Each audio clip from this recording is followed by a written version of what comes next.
we have three very eminent speakers, and I am so happy and proud to be part of this with you and listening to them. High privilege. We have Dr. Harini Nagendra, who's an ecologist and professor of sustainability at Azim Premji University. She leads the School for Climate Change and Sustainability, and to her credit, has fundamentally redefined what it means to be to the term urban nature and how urban nature may be addressed. Specifically, her deep work in Bangalore, which looks at the nature in the city, Bangalore in past, present, and future. It's a definitive exploration of ecological resilience and the cultural history of urban nature amongst rapid growth. She's been the lead author of the IPCC Fifth Assessment Report AR5, providing critical expertise on human settlements, infrastructure, and spatial planning, and has consistently looked at the northern bias in urban studies, and has pointed to the rich innovations and research happening in the global south. I have also the honor to present Dr. Vishal Narayan. Professor Vishal Narayan is a distinguished academician and a professor of public policy and governance at the School of Public Policy and Governance of the Management Development Institute, MTI, in Gurgaon, and is a leading authority on peri-urban interfaces and has done a lot of work on these so-called intermediate spaces between rural and urban. And his work exposes how rapid urbanization reconfigures the commons, often leading to resource appropriation and water insecurity for marginalized communities. He has a very interesting recent publication, Muddling Through Waste, Self-Governance, Collective Action in the Wastewater Commons, and has been looking at wastewater in peri-urban areas and gendered views in that space. And I hope you will learn a lot from him. He's a globally recognized voice in environmental governance. He served as the contributing author in the IPCC Sixth Assessment Report AR6, especially the chapter on cities, settlements, and key infrastructure, and has also been a lead author and contributor to the UNEP Global Environment Outlook, GEO4. Finally, and very importantly, we have Dr. Perrine Hamel. Dr. Hamel is an assistant professor at the Asian School of Environment, Nanyang Technological University, NTU, of Singapore, where she leads the Resilient and Inclusive Cities Lab. She's a recipient of the 2020 National Research Foundation Fellowship, and her work focuses on the urban hydrology, climate adaptation, and ecosystem services interfaces in the Asia-Pacific region, with many lessons for South Asia. She's a leading expert on blue-green infrastructure, and her research examines how these natural infrastructures like rain gardens and urban forests and green roofs can mitigate critical urban challenges such as urban heat islands, riverine flooding, and water quality degradation. And her most recent research has been emphasizing inclusivity and equity in urban resilience, which are exploring informal settlements, low-cost monitoring of water quality, and speculative futures using data and augmented reality in participatory design. So I'm very, very proud and happy to welcome all three of you. Thank you for joining us and taking out the time. Finally, I would like to present our two co-chairs, Dr. Kensuke Fukushi, who is who's an environmental civil engineer and a professor at the Institute for Future Initiatives and the Department of Urban Engineering, Graduate School of Engineering at the University of Tokyo. He is the chair of the Urban Action Network's steering group, and he's been involved with the Future Earth since the establishment of Future Earth in 2014, and especially contributed to the development of the Japan Hub. And I also have Professor Dr. H.R. Paramesh, who is a pediatric pulmonologist and an environmentalist. He's currently a visiting professor at the Devecha Center for Climate Change at the Indian Institute of Science in Bengaluru. He is a member of the WHO NGO Climate Health Working Group in Geneva and is an advisor to WHO, UNICEF, COMHAD, and the Alliance for Global Health Geneva. Thank you so much, both of you. I am thanking Dr. Fukushi actually in absentia because he has had to go for a very important engagement and it was conflicting, and he has sent a video message, which I will now play for you. So let me share my screen again to bring to you the message from Dr. Fukushi.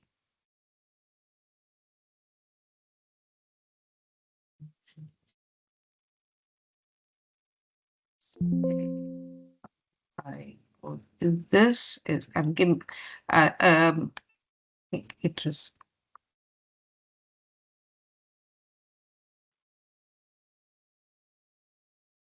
share, and I share this, and I share this. Just a second. Please let me know if you can, if it is Yes, it is audible to visible. everyone. Yeah, and is it audible to you?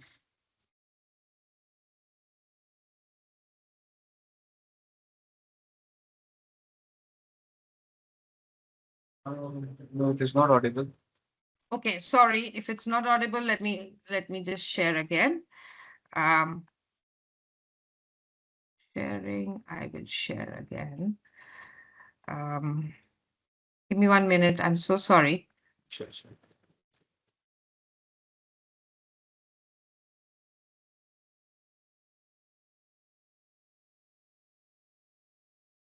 Okay, and I will share with my sound. I think. Can you see my screen, please? If Madhusudan could please confirm.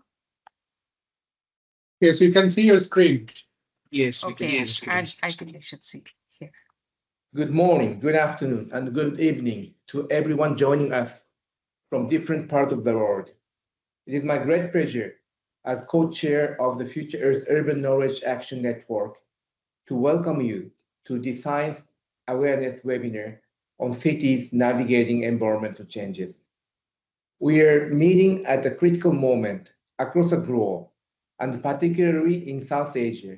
Cities are expanding at a rapid pace.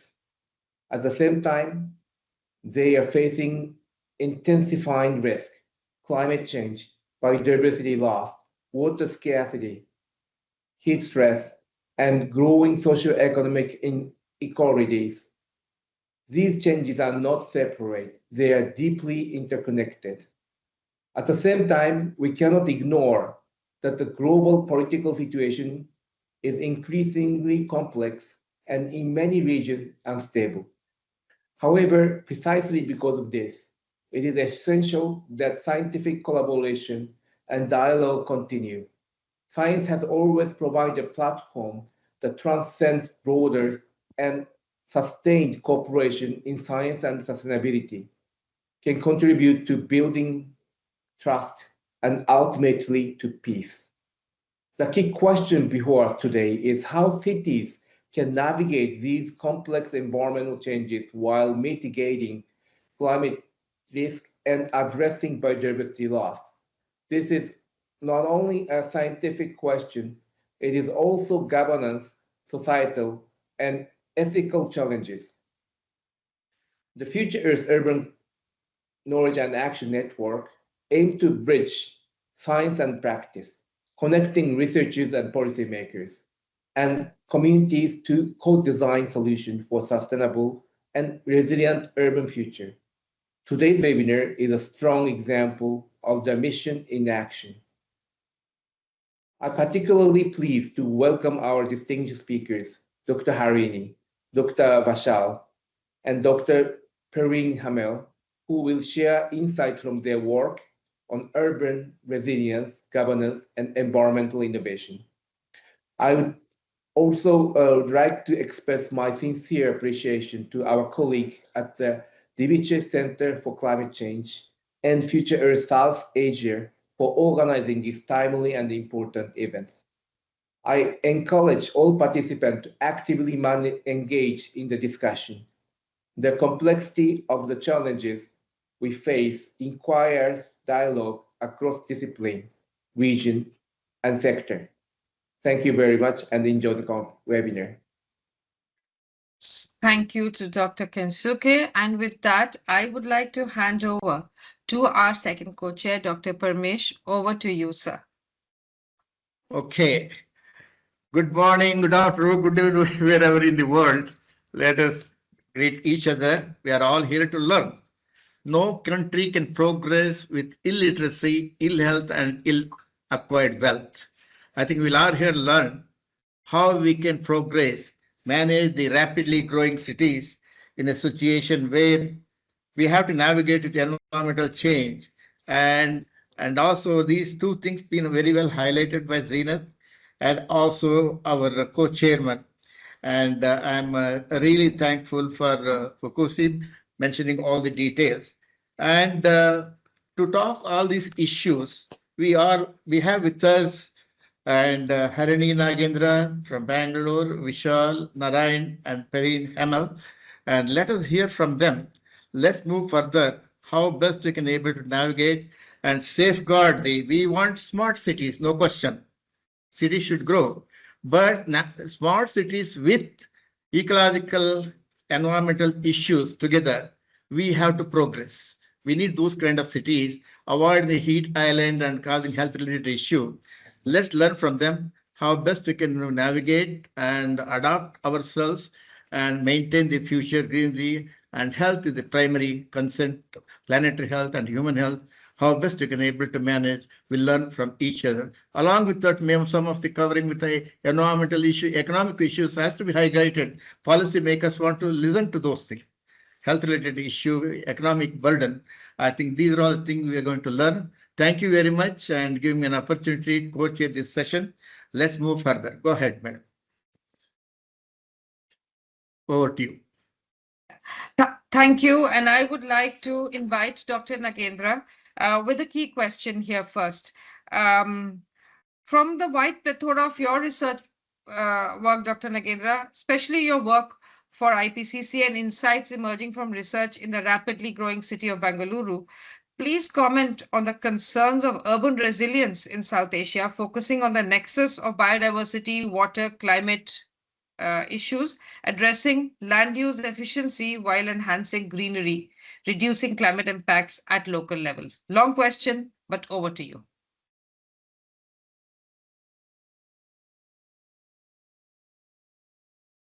You are mute, Dr. Nagendra. Thanks, Ines. I hope you can see my slides. Yes, we can, and we can hear you too. Okay, perfect. Okay. So first of all, thank you very much to Future Earth for this invitation. It's a pleasure to be here and to talk to all of you. I'm going to talk about the biodiversity water climate nexus in South Asian cities in response to your question, Zenith. So if you look at generally, just to start with a little bit of background, we know that urbanization is one of the major forces shaping the Anthropocene. And we are here today because the growth of cities in especially from 1990s onwards is really dominated by the global south. As you can see in this image, India, for instance, in South Asia has 3 of the world's fastest growing cities and 3 of the world's 10 largest cities. And South Asia is really characterized by a very different kind of demographic, very, very densely populated cities. On the other hand, as a paper of ours in Nature Sustainability showed, if you look at the data on urban sustainability, the data from India or South Asian cities is 10 of the top 1,000 cited papers over a decade, right? So it's almost no work from the South Asian context on the South Asian context that we have when we're talking about what drives urban sustainability. And yet these are the cities that are shaping and will continue to shape the frontier of urbanization unless we understand what shapes sustainability, what is unique to the South Asian city context. We are really not going to be in a position to reshape global sustainability. So we have a lot of challenges in front of us because there's a vast canvas and very little is known. Now, we have been working at Azim Premji University from the School of Climate Change and Sustainability where I am.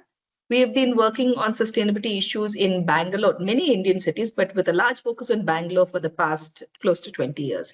And Bangalore is one of India's largest cities. And as a city, you can see the lake network, for instance, here, which is a network of freshwater Indian inland lakes. And Bangalore, as with a lot of the work on climate change in urban areas has focused on coastal cities. And while it is undoubtedly important to focus on them because of sea level rise, there are a lot of inland cities which are also a huge knowledge gap because they are suffering from lack of water, excessive heat stress, and the fact that they're inland and dry, most of them is a unique set of challenges. They've been little studied.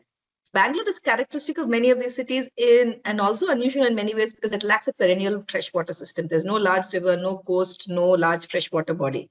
What it has is this network of lakes, which were originally irrigation tanks, which are all human created across a topographic gradient in this way, where a lake at the higher topographic gradient fills over with rainwater and overflows through a cascading effect to the lower lakes and finally out of the city.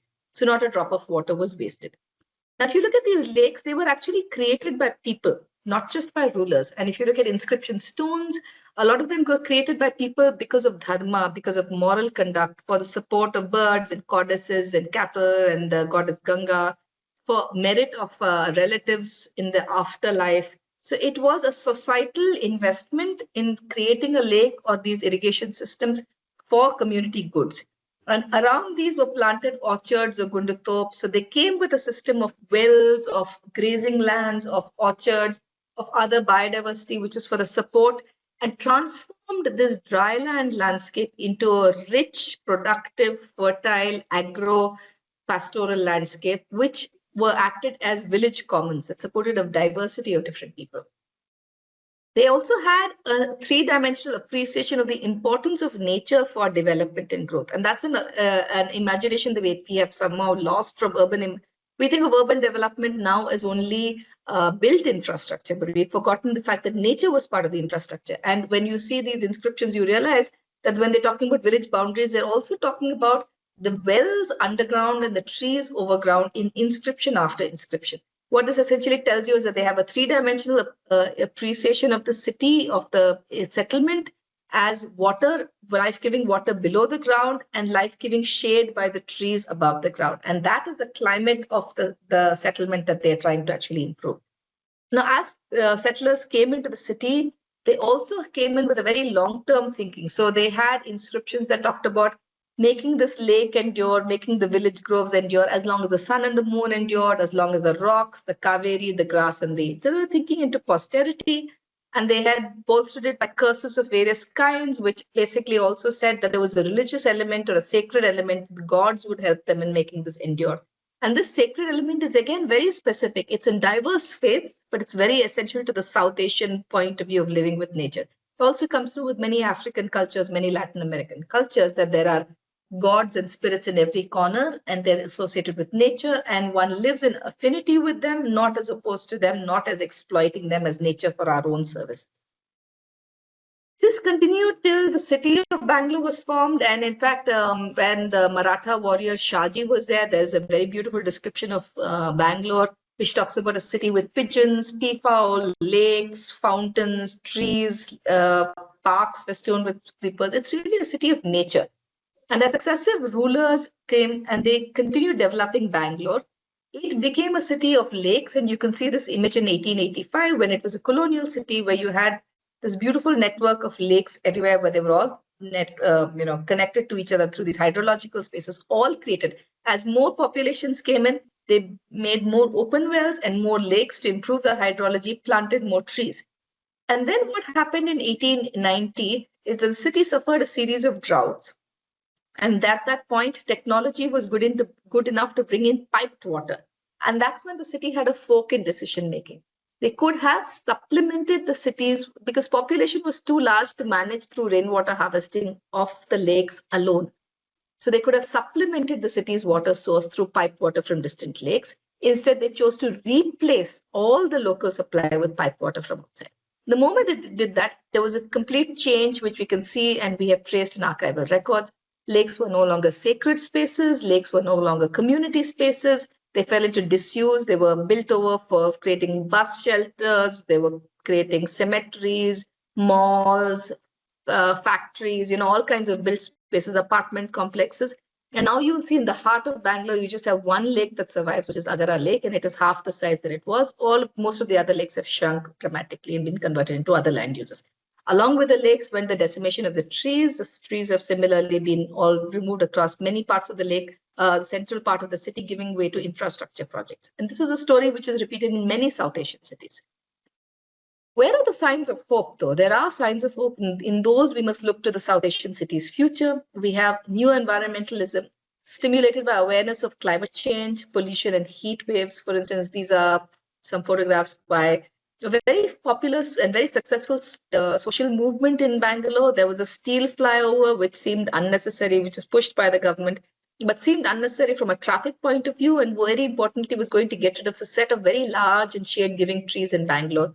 Bangalore, let me remind you, is on a plateau, but it's still inland and dry and can get very hot in the summers.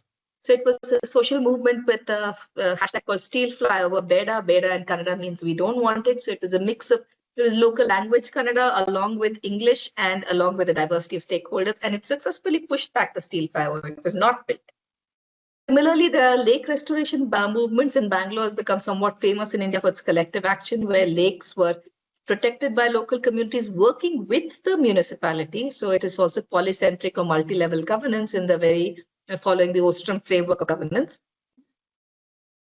Alongside with these lakes and groves and trees that were protected, all South Asian cities have a very strong tradition of foraging. So that is, lakes and groves are not just for climate, they're not just for nature watching or walking in the shade or communing with nature, but they're actually lived spaces where people have a relational, there's the IPBES has talked about our relational values, and we have in South Asia very strong relational connections with biodiversity. So we found in Bangalore city, half of the population of low-income women we talked about either foraged for or bought foraged species, and they knew about, just from a sample of 200 respondents, we could find out about 76 different plant species that they foraged and bought, whereas you might know 4 or 5 species that are available in the market. And people therefore depend on nature for play, for mental health, for worship. There are so much sacrality in our vegetation species. And all of this is really important for the resilience of South Asian cities. However, when people talk about restoration of these lakes, and we had a chair talk about smart cities, it is true that we need smart cities, but we must have cities that are ecologically smart, because many of these, when we restore the lakes, they become public spaces and not commons.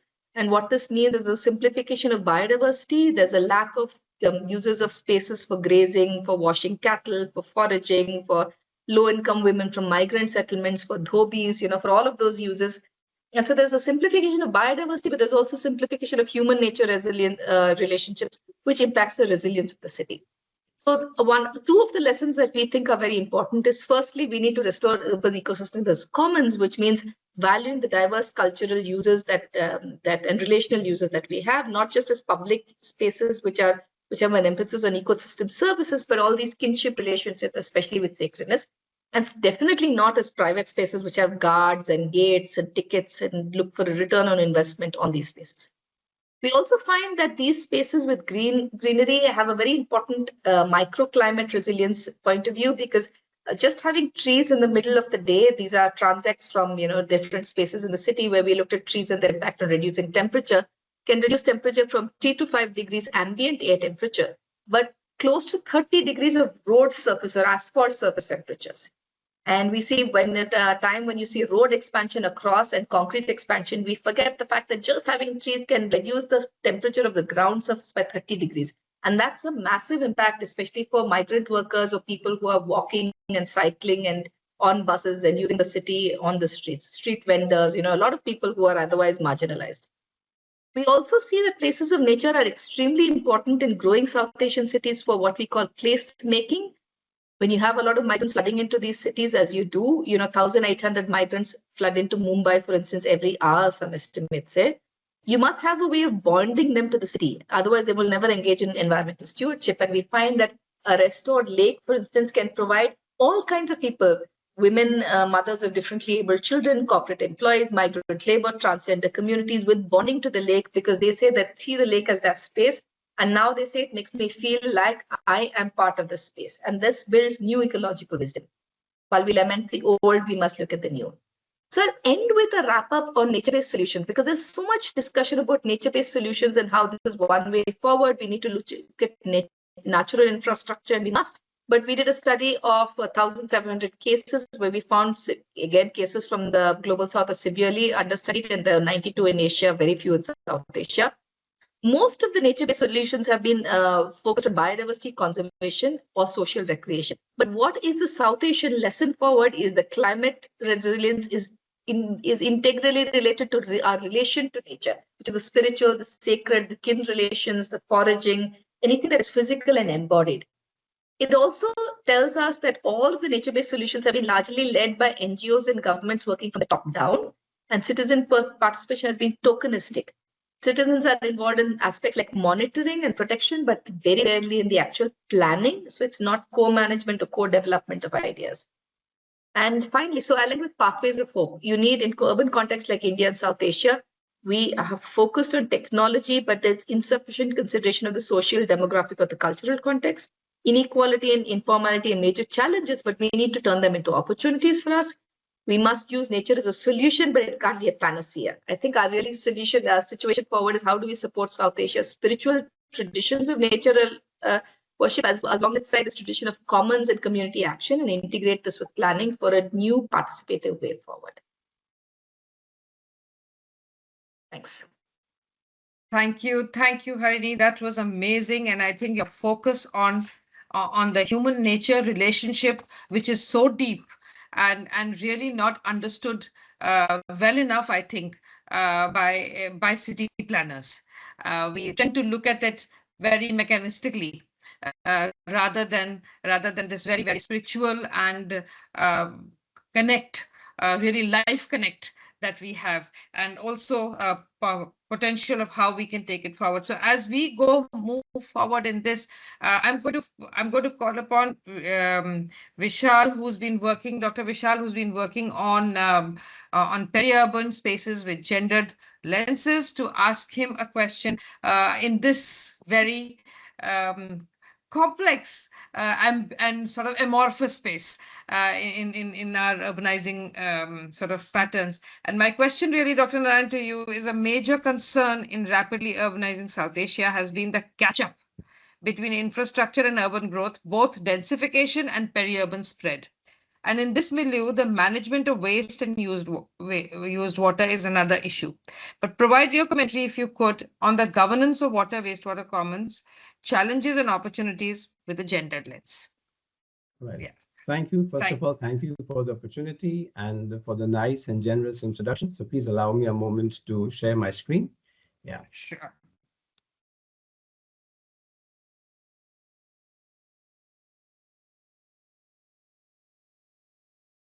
Yeah, so I think I'm going to request Madhusudan to help me with this, as I'm having a problem. So maybe he can run it for me.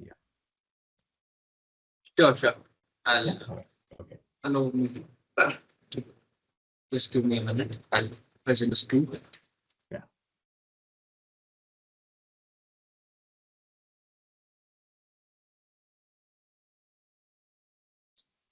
Is it visible?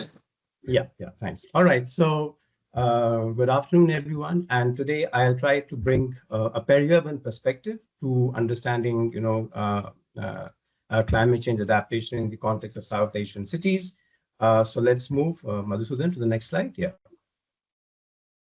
Okay, so I like to talk a little bit about what is peri-urban, because the word can mean different things to different people. So first, to bring everyone on a common ground. So basically, when I first started working on peri-urban, I argued that it's understood differently as a process, a place, or a concept.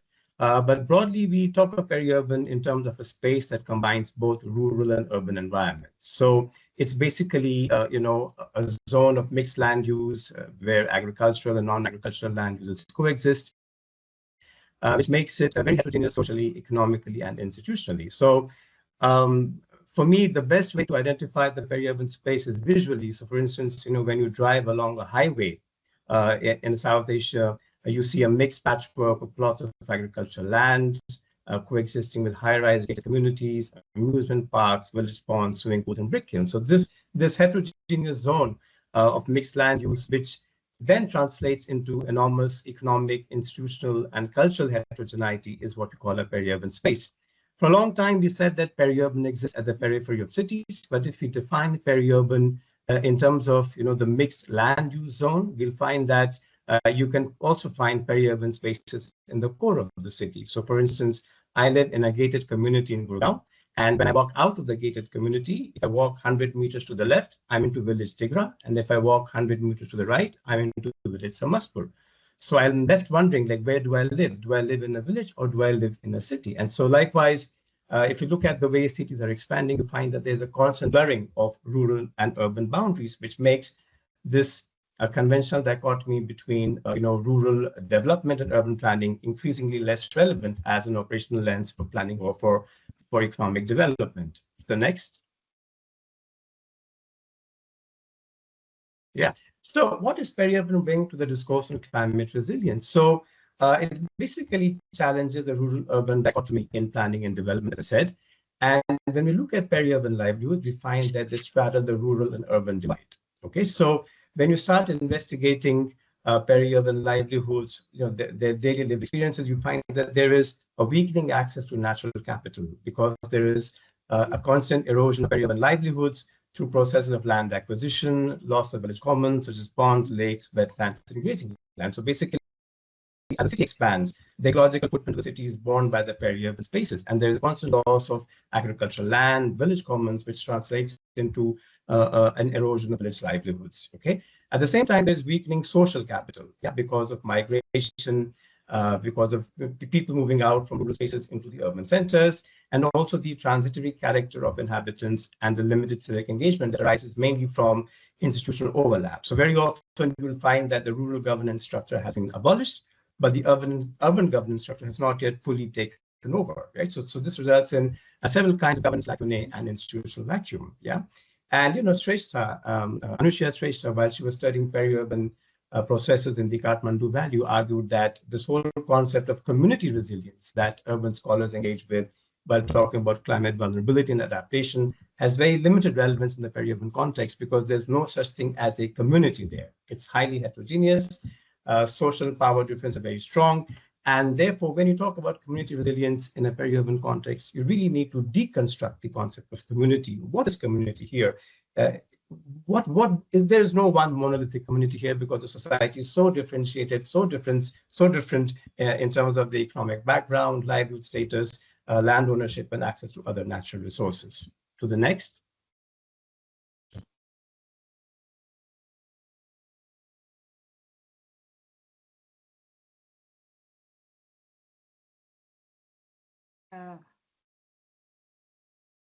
Dr. Vishal, we can't hear you.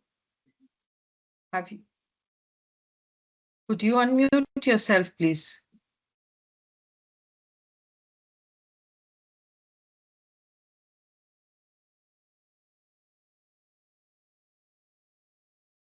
He may be frozen. He may be frozen, yeah. Yeah, okay. Maybe let's just wait for a minute.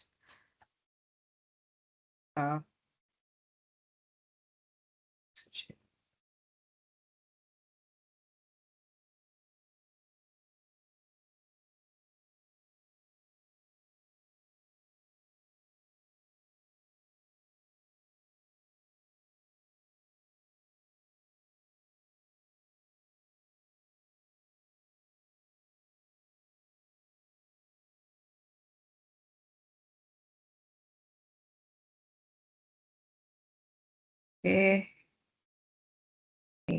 Try and get him online.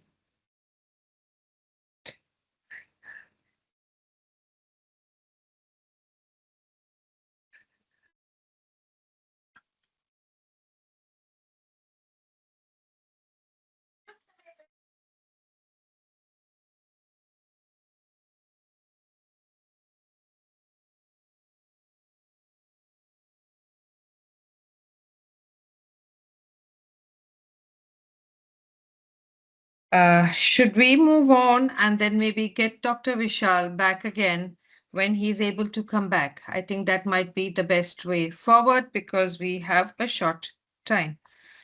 Maybe I have him online. Dr. Vishal, are you online? We have lost you. Hello? I think we have a problem.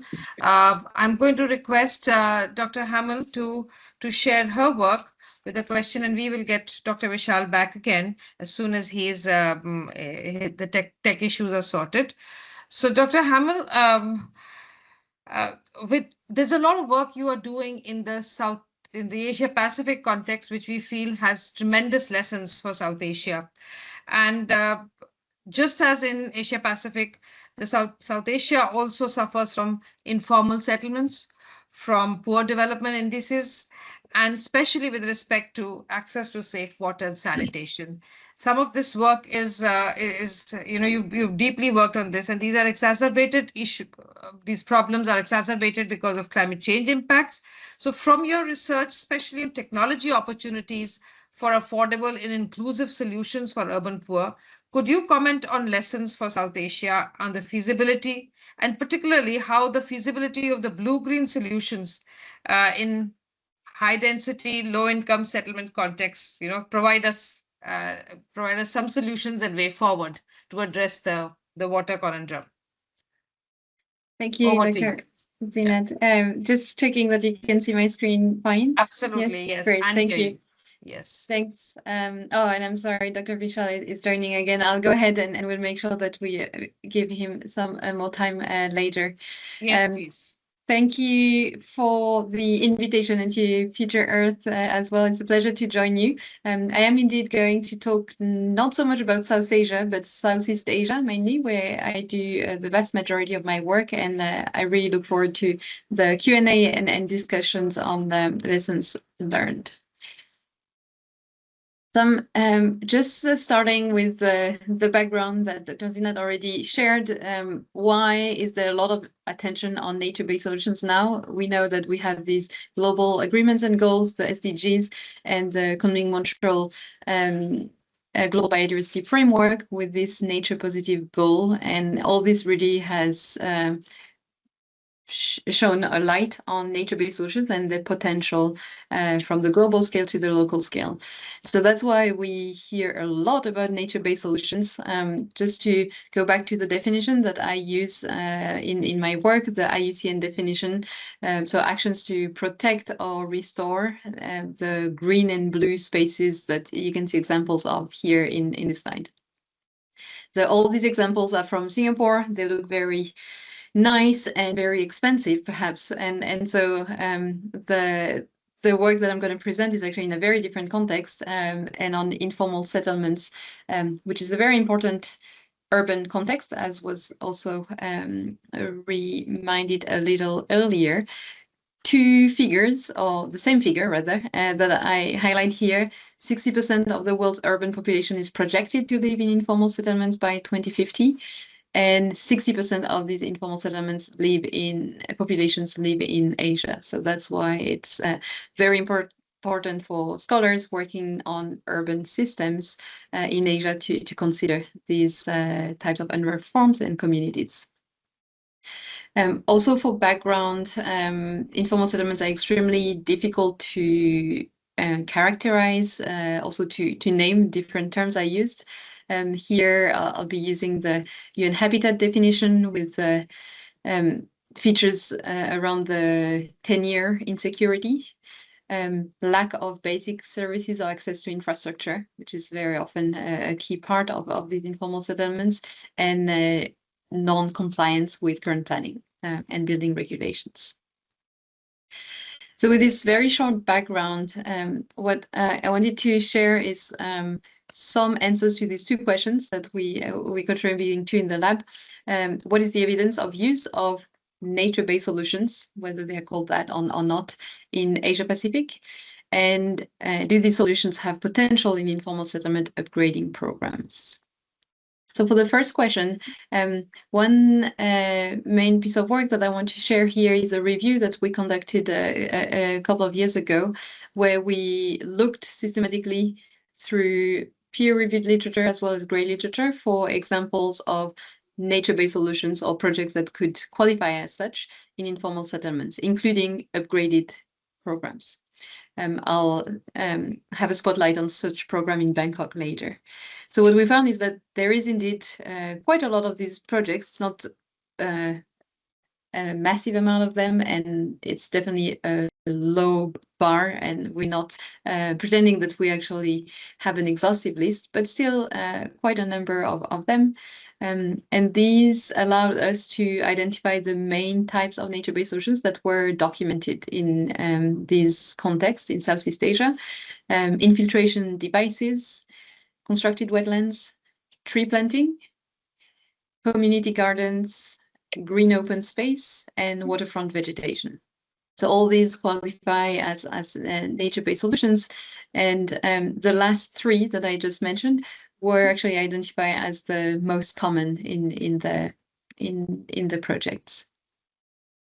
So some of the key findings from the review were, I was interested to hear Dr. Harini earlier saying that the focus on biodiversity seemed to be very important. In our review here, climate resilience was actually an important one, food security and income also important, and I think this was a commonality also. And so some of the key findings was that we did find many examples of what we call time-honored projects, meaning that they didn't wait for any international organizations to call them nature-based solutions, but they were definitely in place and providing benefits to communities.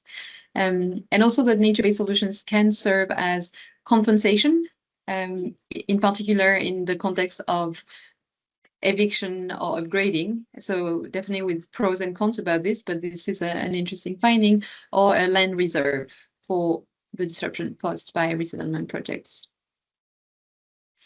In terms of documenting, also compiling the evidence, I did want to bring up this report in case some of you have missed it.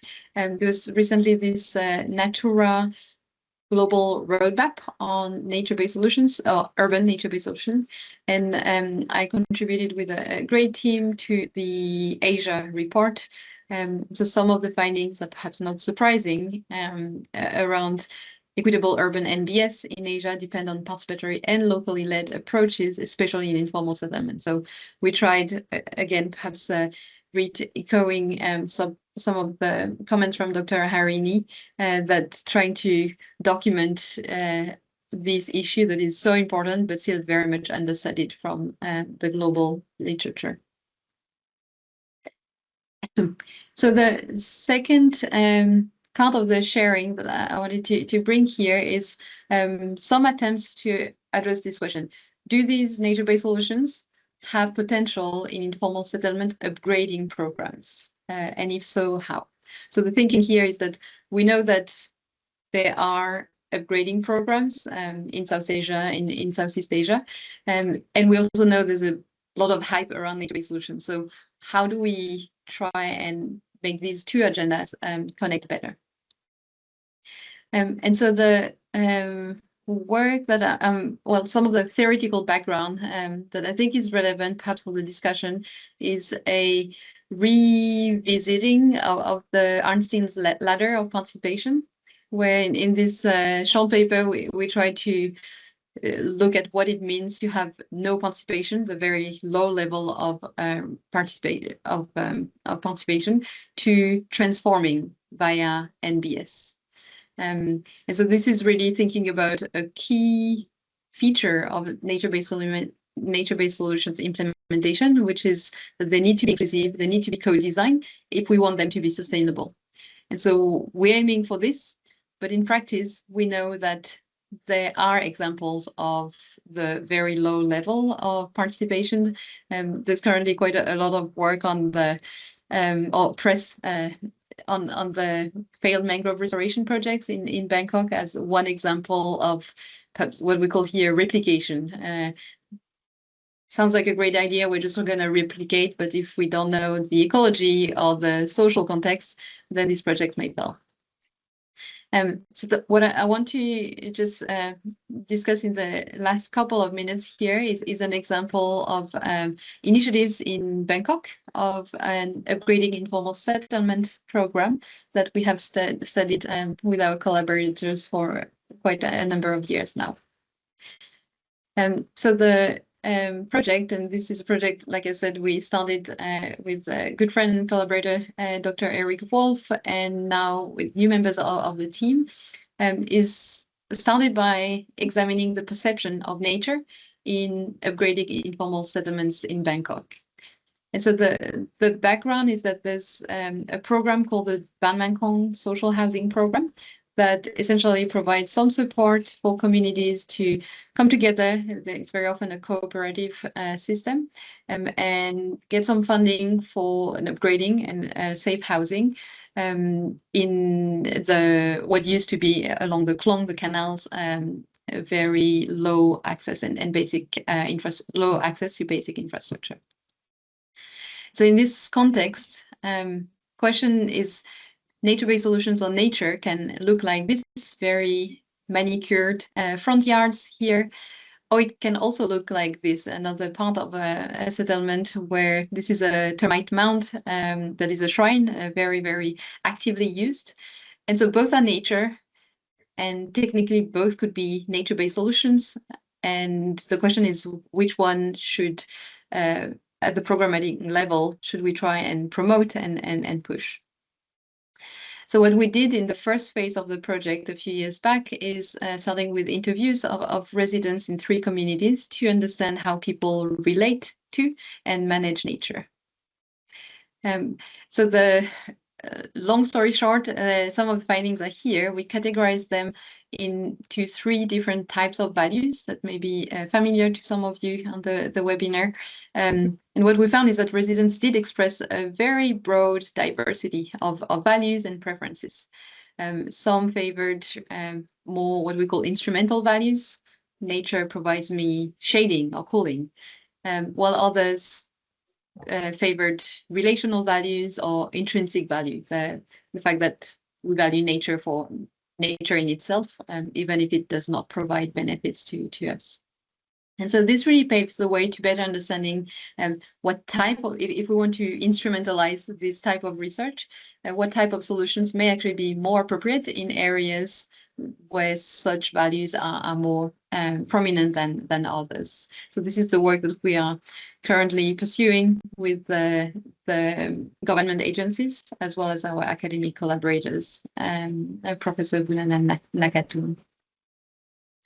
And to conclude on this project, this framework with the 3 types of values is actually something that the Intergovernmental Panel on Science Policy Platform on Biodiversity and Ecosystem Services, it's always a mouthful, IBES, is now promoting to help policymakers, researchers disentangle this very complex question of what is nature, what do we value in nature.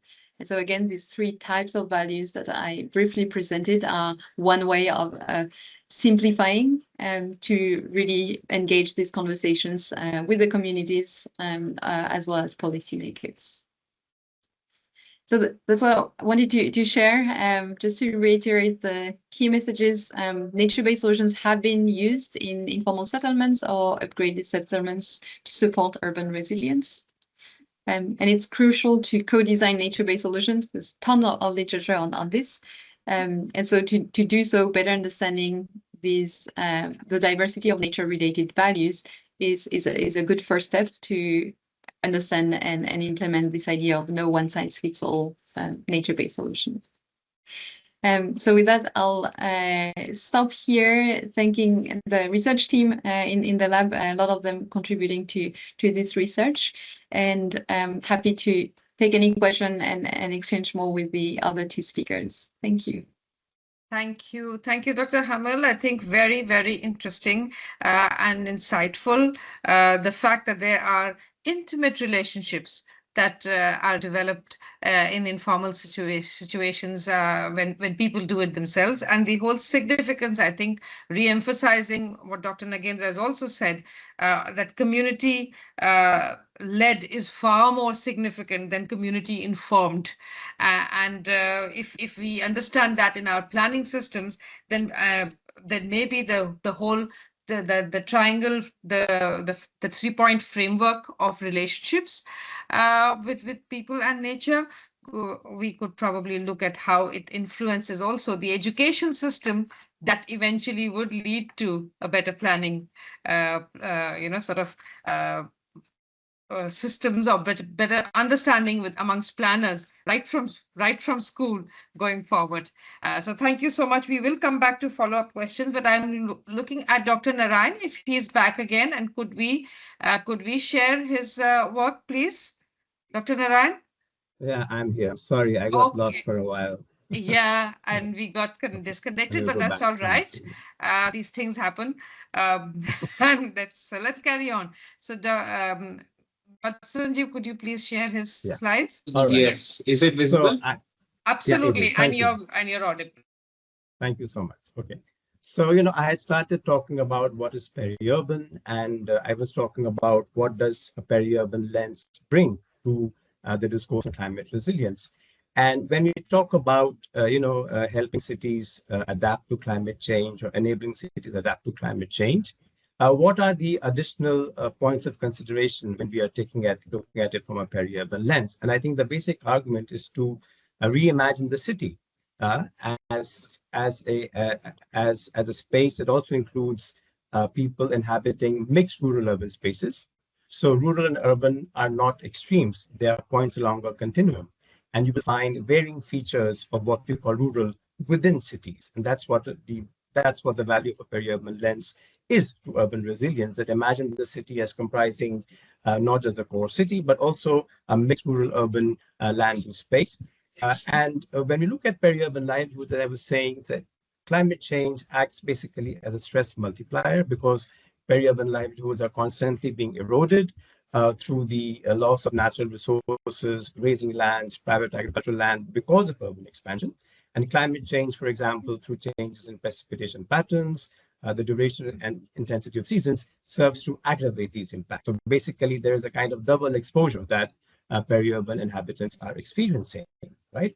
And also because the peri-urban space is highly heterogeneous, socially and economically, we have to recognize that the vulnerabilities are highly differential. So you have elite landlords who prosper, for instance, through land sales, but you also have tenants and sharecroppers who are left without a livelihood, right? So there's a lot of debate about land acquisition in the peri-urban context, but the beneficiaries there still are only landowners and not the tenants and sharecroppers who till those lands and who are disproportionately affected by these kinds of processes. To the next. Yeah, all right. Having said that, when you start observing peri-urban communities closely, you find that they're not passive recipients of the effects of urbanization and climate change, but there is enormous responding to it, right? And day to day, there's enormous coping that peri-urban communities do. So they don't just sit back and wait for government agencies, NGOs to intervene, but there's a lot of adapting and coping going on in parallel. And that's why we say that, commoning and decommoning are processes happening in parallel in the peri-urban space. So there's a lot of decommoning happening, like the kind Harini spoke about, because of the loss of the commons, but also people are quickly organizing themselves to take advantages, for instance, of wastewater. So in a lot of my work, I've seen how farmers collectively pool in resources to build furrows from a wastewater canal to irrigate their crops. So there is an exercise of human agency, and there's a process of commoning around wastewater, and then farmers develop rules, norms, and institutions about the appropriation of wastewater. So, and often that is in proportion to the contribution to the creation of physical infrastructure for appropriating wastewater. Yeah, can we go back? I think we just mistakenly moved to the next one. Yeah, back again. Is this a screen? No, the one before this.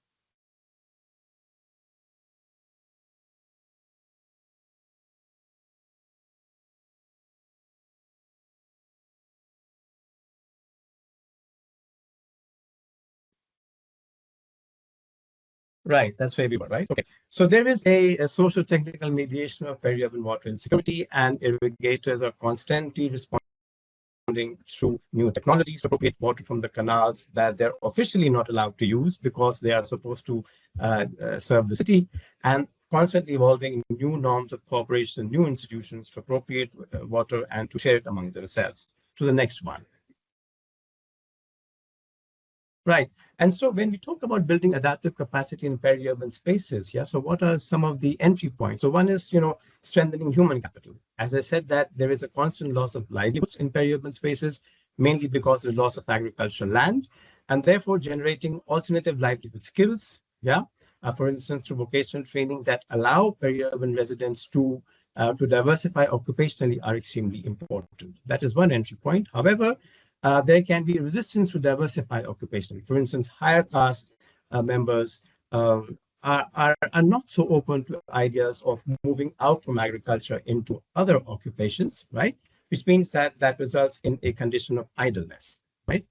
Other entry point is improving civic engagement. So when we talk about social capital, like Putnam and others talk about civic engagement, which is basically about getting peri-urban communities to interact with state agencies, right? So in one of our projects, we had intervened to build forums of accountability between the PHED that provides drinking water in a peri-urban village and the village residents. So when we started working in that village, we found that the water supply was quite poor, and the residents of the village complained of poor accountability of the water utility. And so we intervened to provide a forum for dialogue.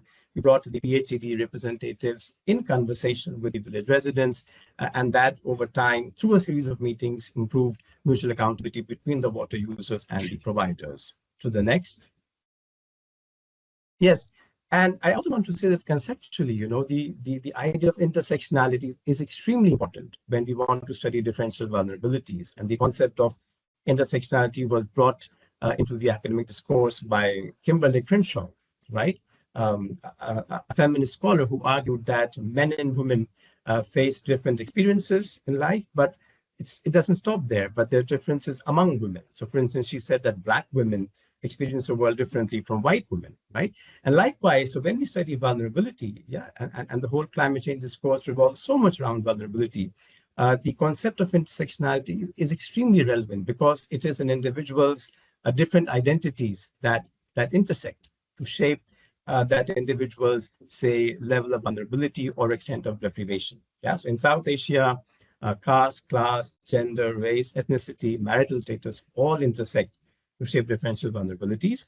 And if you bring in a peri-urban context, there are multiple layers further. So for instance, whether you're a landlord, tenant, sharecropper, you're resident, migrant, blue collar or white collar worker. So the concept of intersectionality is an extremely relevant entry point to understand differential vulnerabilities of people inhabiting peri-urban spaces, and then use that as an entry point, a stepping ground to build adaptive capacity.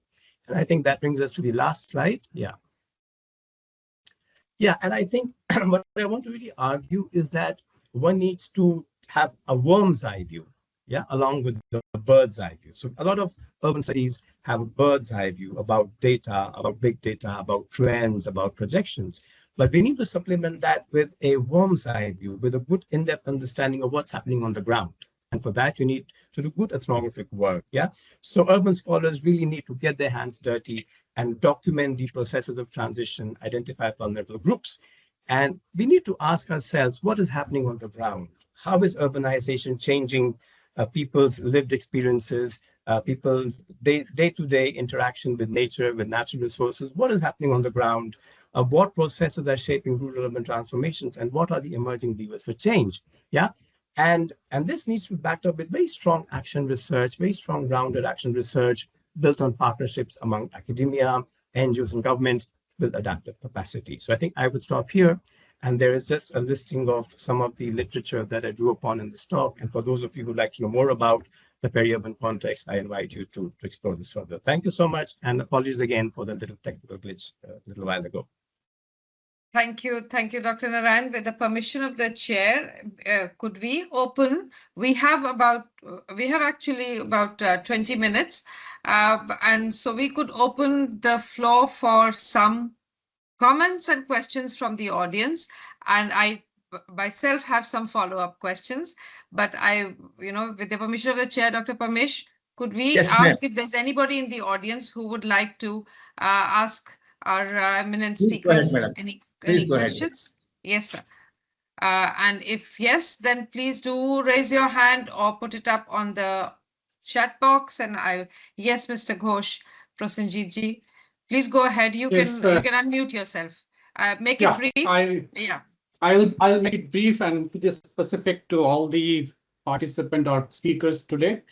So from a kind of a scientific perspective, if you think of carrying capacity of in cities which are in India, and if you think of excess of green covers. So now, is there kind of assessment which has been done from South Asian point of view that what is the carrying capacity which we can tolerate for Indian cities? Because those numbers are available for European as well as for other places, but is there kind of any data bank which you have in mind to tell that cities like Bangalore, how much green space is available and how much really squeezed between time to time, and what's the tolerance level which will be sustainable for future?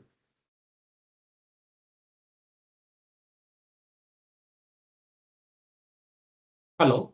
Yeah, maybe anybody from the speakers. Dr. Harini, would you like to take that on?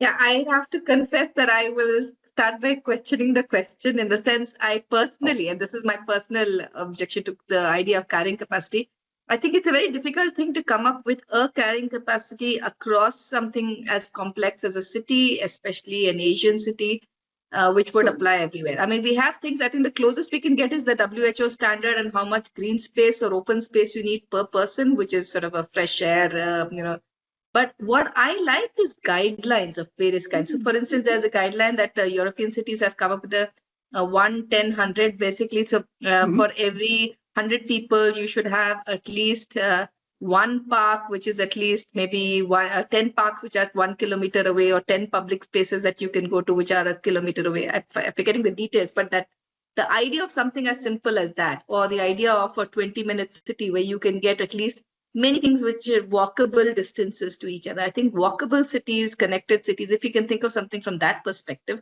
we must acknowledge that our population densities are very high, but we also don't want to have a carrying capacity of the kind that says this city closes its gates and does not allow other people in after a certain level of urbanization. So I think we have to find different ways that work for our context.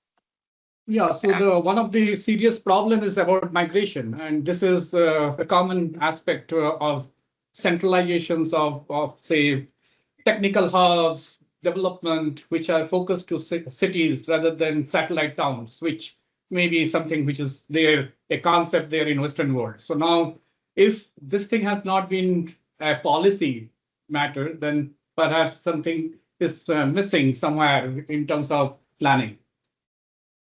True, absolutely. So maybe there are different ways to get around it as in terms of how much water availability do you have, how much green space do you have in other cities, and that's one way to go. Yeah. Another thing I think we should be thinking of is really how can we strengthen rural economies within this. We always treat urbanization as an inevitable, and I think Vishal's discussion of the fact that rural to urban, the gradient is sometimes very fluid is an important thing. I mean, that's another feature of Asian migration, that there is, whether South Asian or Southeast Asian, that it's very cyclic and it's sometimes very ephemeral. So we need to think of how we can strengthen rural economies to reduce the distress migration that we have to cities, for sure. Thank you. Thank you. And I'm going to pick up that point, Harini, and actually get to Vishal on this and on the whole peri-urban sort of discourse. You mentioned the breakdown of relationships between people and nature, and that NBS actually provides those anchors where you can rebuild relationships. And Vishal, you mentioned the fact that being in a peri-urban space, those relationships are very different now than they were when people were rural or people inherently urban. And I have my own experiences of that, where we did see in the Greater Noida area, for example, all migrants have nothing to do with their local pond, except as a garbage dump, because those were migrants who had no livelihood connect with that pond or no living connect with that pond in that sense. And we, bringing that kind of a thought to you, Vishal, how in your practice experience, because you bring forth a lot of practice experience, have you been able to build or rebuild some of these relationships, especially if there is a strength that women bring to this place? Yeah, so I think something to understand is that, like we talk of a social ecological system, which means that there's a relationship between, ecology, between the physical environment and society. But over time, if this relationship has changed and people have moved away completely from depending on natural resources like the way they did in the past, then there may be little value in trying to restore that relationship. That's one thing I would like to say. But coming back to your question about women, about gender relations, something to understand is that because of the dynamic space that the peri-urban is, gender relations are constantly being transformed, right? And often this translates into increasing work burdens for women. So for instance, with men's migration, yeah? So men may not migrate in that sense, but men may start moving from the village to the city, yeah, for daily work and commute, yeah? And in that context, a lot of the tasks that men did at home have to be performed by women. So I was working in a village called Sultanpur, where, in upper caste families, the task of collecting water is not done by women. It's done by men, right? Because it's considered to be against a woman's dignity to go out to collect water. But then the men started moving to the city to work, and then the women would not wait for the men to come back to get water. And then the women started going out to collect water. And the expression they used was, they said, "Parda faat gaya," means the veil has been removed, right? So I think it's very important to understand that a lot of there's a lot of transformation happening around gender relations, yeah? And a lot of this happens through very unintended effects of urban expansion. So for instance, in Gurgaon, where I work, a lot of the water supply comes from what is called the Chandu Budhera water treatment plant, right? And this plant was built by acquiring the grazing land of the village, correct? Now, in our society, when you have to take the livestock to graze, it's the man's domain. But if you have to bring fodder home, it is the woman's responsibility, right? So the loss of the grazing land basically meant that many families had to switch from grazing to stall feeding, which constitutes an additional responsibility for women. So I think many of these changes in gender relations in the peri-urban context are unintended. They are not, maybe they're not foreseen by planners, by urban planners and policymakers. But when you go to the field and you start investigating these relationships, you start getting a sense of how this process is unfolding. So I think understanding gender relations in a peri-urban context is important, and it's an area where we know relatively little, and I would see that as an area for further scientific research. Thank you, Dr. Narayan. And moving from peri-urban really into the heart of the city, and looking at informal settlements, Dr. Hamill, you mentioned and you showed examples of what I call really intimate nature-based solutions that communities are developing themselves, not waiting for city authorities, and in fact showing us very interesting models. Bangalore had some of those relationships that were developed, but here was something very different. But the question that arose in my mind was, what of land? So if we want to increase a little scale within these informal settlements, what of land? And I think land being at a premium and at a scarcity. So what has been your experience in these developments? Yeah, thanks. That's a great question. And I'll comment in responding to your question. I'll comment a little bit on this Ban Mangkong program that I mentioned.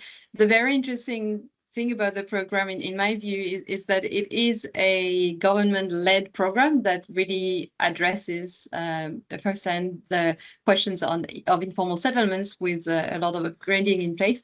But then it's also very, very bottom-up, and it's very clear in all the work that we have done and in our firsthand experience.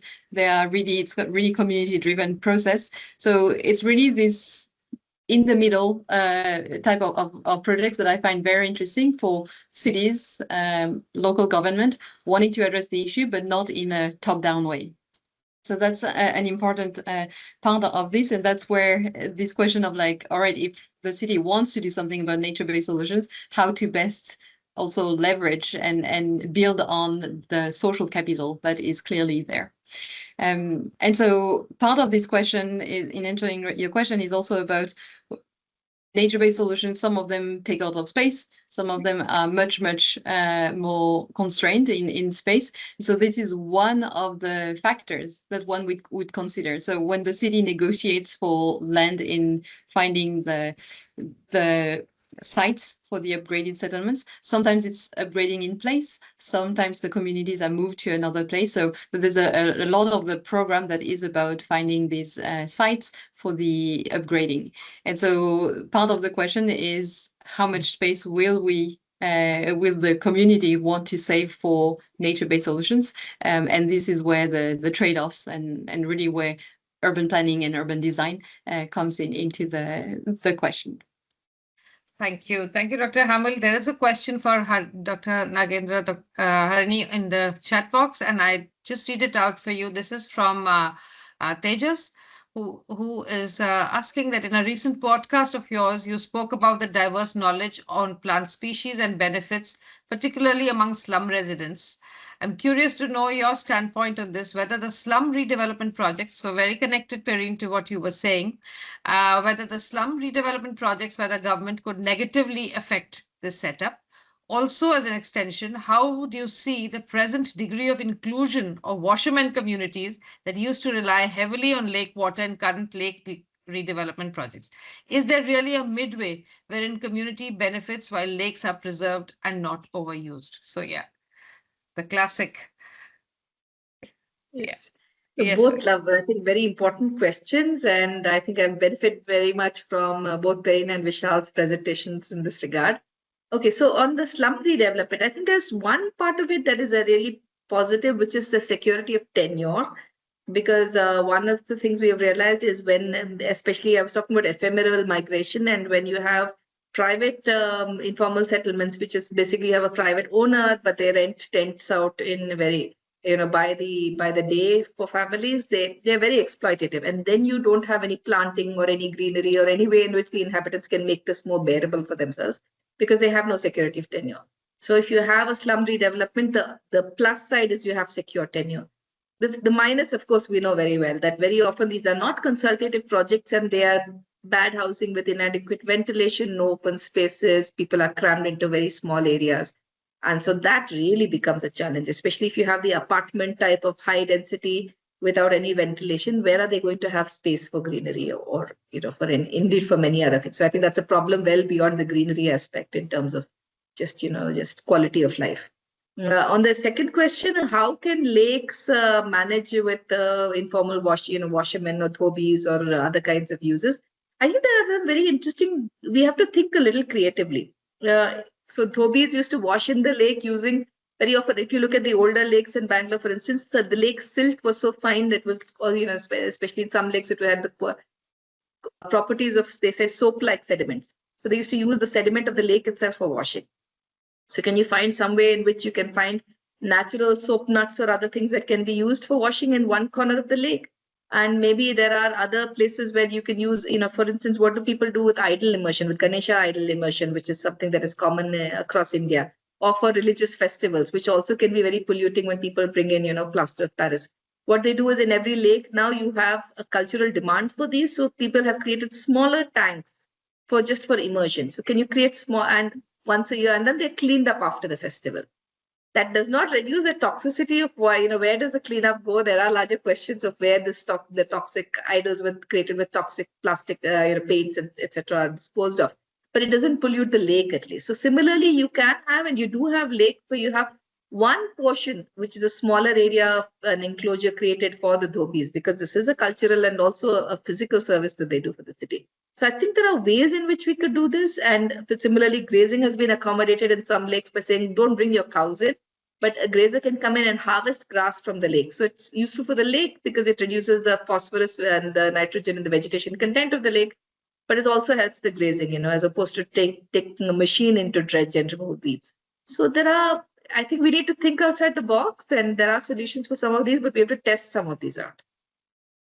Thank you. I think what I hear ultimately from everybody is that we are not, as planners, as municipal people, leveraging the the capability, and ingenuity of communities and of people adequately to support our planning processes. There is so much that is happening that we need to bring into the formal or quasi-formal, if I may say, planning processes. So with that, I'm quite aware of the fact that we are now really running out of time. I'm going to hand over, with my thanks to all of you, I'm going to hand over to Dr. Parmesh for his last comments on this. So Dr. Parmesh, over to you.